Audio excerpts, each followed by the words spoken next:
บายดีมื้อนี้กับเอาผลงานมาให้เบิ้งผลงานเมื่อวานนี่เป็นไส้กลับมานะก็เธอได้ต้องหอกแล้วตัวหนูมา30ปลายตัวแต่ว่ามื้อนี้มาเฮ็ดอบ2ตัวจะให้เบิ้งเฮ็ดอบบ่เนี่ยคุณบอกเฮ็ดอบเลยอบสมักปีบ่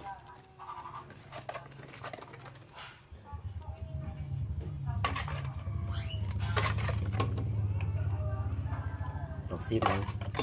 ลองซีบมั้งเนาะเอาตัวนี้เราจะซีบให้เบิ้งด้วยว่ารสชาติของหนูเนี่ยเป็นอะไรต้องหอกเนาะต้องหอกบ่ตัวนี้หอกบรสชาติ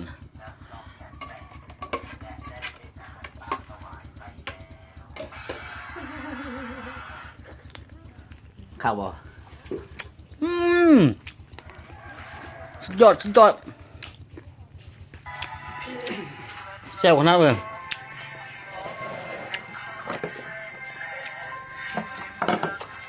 เจลชีวิตหอพักเดินไหนเด้อคู่บ้านนอกที่แหละคู่บ้านนอกวันเสาร์วันอาทิตย์เรากลับไปใช้กับแล้วยิงนกยิงหนูได้หนูมากกับอาหารซิมึงเด้อเอาคำยังไงเลย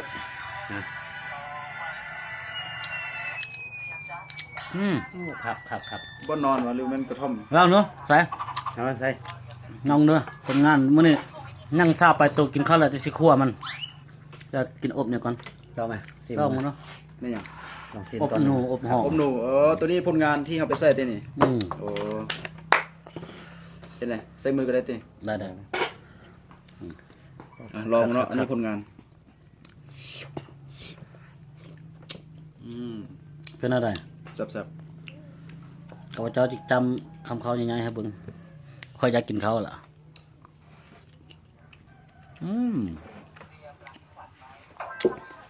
นากับพระในร่างพี่น้องเอ้ยหนามพระในอัพกินข้าวเลยต้องจะอัพว่าในไปไซแต่เมื่อนี้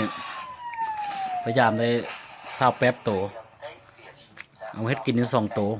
เหลืออยู่26 โตกินข้าวแล้วจังสิคั่ว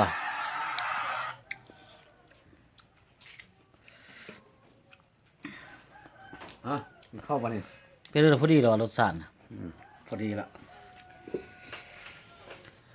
ซีนมันจะนัวๆเนาะซีนเนาะเป็นอย่างจริงนัวย้อนนอใส่เป็นนัวเลยซีนนูเนี่ยซีนห้องเนี่ยนัว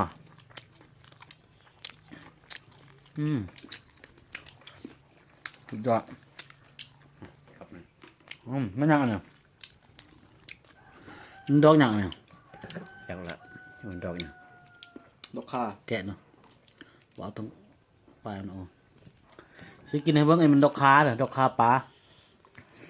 ตัวไปวันไปเอาเนี่ยได้ทั้งมักปีอันนี้มันแก้วมักปีสิกินดอกนี่ให้เบิ่งเด้อดอกนี่ต้องกลับกับนี่ต้องคนเขากันก่อน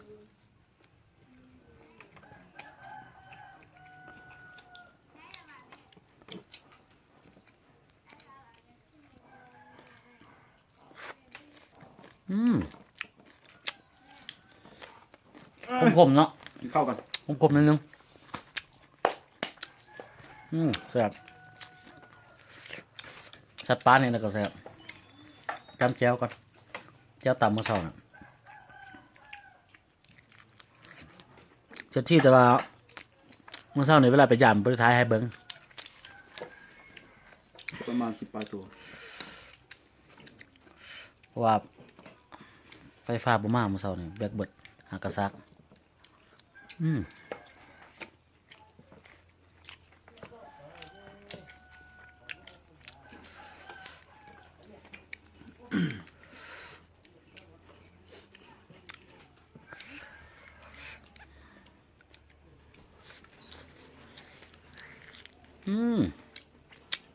ุ่มนวลครับแบบมื้อหน้านี่ได้ไปอีกเลยสารสารนะใช่ แซ่บเป็นตะไปได้เนาะมื้อหน้าได้ไปอีกแล้วแต่ให้มันได้ไล่คนนี้ ฟ้าตัวกระหอกนี่มันเขายิงตีนี่ไม่รู้หวานน่ะ อืม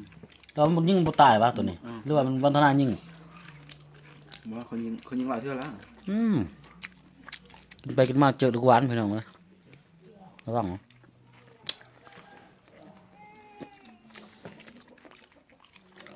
สรุปเขายิงที่นึงแล้วเนาะตัวนี้เนาะ อืม ยิงที่นึงเนาะบุตราย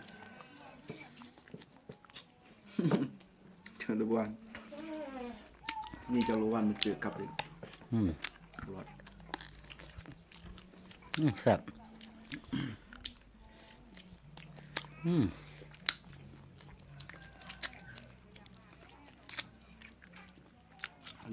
ชีวิตบ้านนอกมีแต่อาหารปลา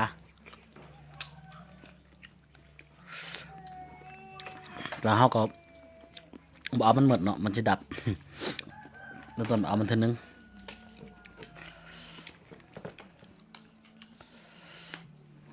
คำเขาอืม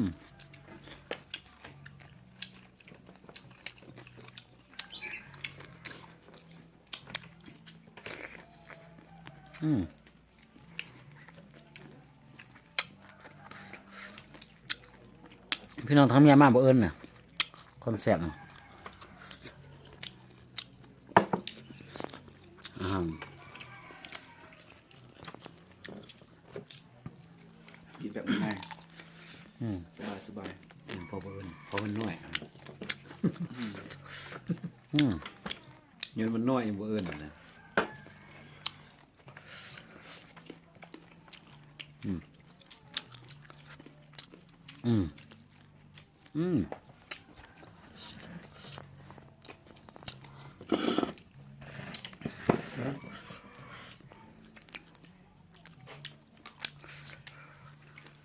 เอาคือนะคือนะเสร็จหลับเนาะคือนะเนาะคือนี่เฮ็ดอบก่อนเวลาเนาะโอเคปิดคลิป